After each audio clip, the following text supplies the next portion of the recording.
Now, it seems like recently Leatherman is going down the road of becoming more and more premium. They have the Leatherman Arc, and now it seems like the Leatherman Wave Alpha, as I released a video recently, will become, around that $200 to $250 range. It seems like that's about where Leatherman will price it. That will take over the Charge platform, it looks like, perhaps. But what would you guys like to see? Or if I ask myself honestly, what would I like to see? Instead of a Leatherman Wave Alpha, I would prefer to see a Leatherman Wave Omega.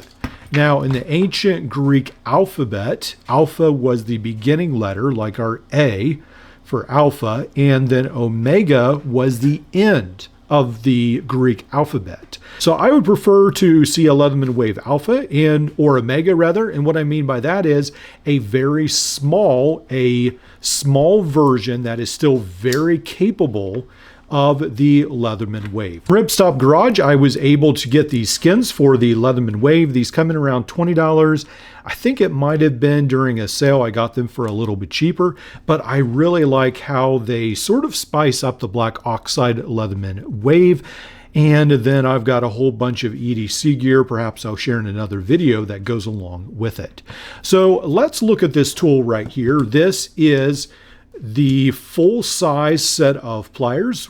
There is still your replaceable wire cutters. This is a little bit of an older tool I got off of eBay. So I guess it took about 3 tools to put this together. And a lot of people will say, that is so stupid. Why would you do all that? But I got this used on eBay, so it was a lot cheaper. And then one tool was free because it was gifted to the channel for review. And then one tool, I think I only paid about $15 for it. So in total, I might have paid about $80 to $100 for this tool, which is about the price of, or below the price of, a brand new Leatherman Wave. So actually came in a little bit cheaper, even though I used 3 tools to make this. And this is about the tool set that I would prefer to carry on a daily basis. So we have the skins, we have the tool with the Leatherman Wave set of pliers right here. There are no internal tools, everything is on the outside. And this time I decided to do things just a little bit different. A couple things will remain the same. The bit driver will remain the same. This is the armbar drive.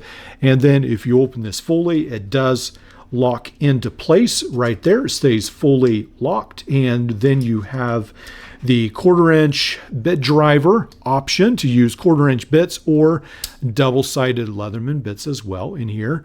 Now with 1/4-inch bits, they fit a little bit lower down, but you can use like double-sided bits. These are really nice. And then on the other side, I did choose to use the Gerber scissors that come with the Gerber armbar Scout and Trade, I believe it is. So these scissors fit right in here, and then, well, actually then you have to collapse them like this.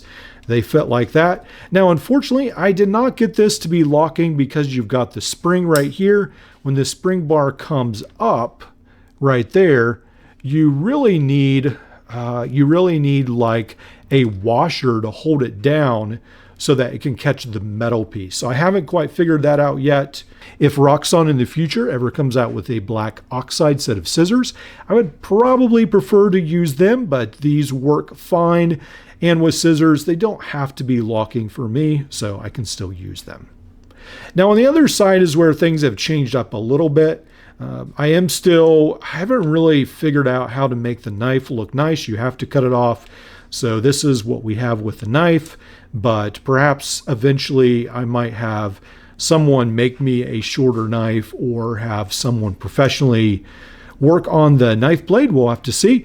And then right here, I've got a T-shank adapter. This is the real sort of beauty of the show right here, where you can use any tools that you want when it's fully extended. So here's one of the many accessories that you could put in. This is actually the T-shank exchanger from the Byberry. Now with the Gerber, you have to essentially take the Leatherman implements and just draw in marker on the Gerber, and then you will flatten out the end of the tools and then they will set in place mostly. Now with the bit driver, what I found works the best is to take almost like a rivet, not really a rivet, but a grommet, like a copper grommet, and then cut it and set it inside, because your Gerber armbar implements will be a little larger than the pivot of the Leatherman. So you just need like a spacer in there.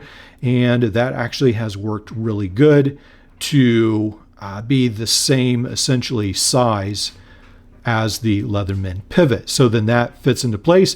There's a lot of grinding, but you essentially use your Leatherman tool that you've taken out and you just make it to fit so that it can open up and lock in place. Now that's what I've done with the Byberry as well. You just take the tool, you use it as a pattern, and then I was able to get this to lock right here into place.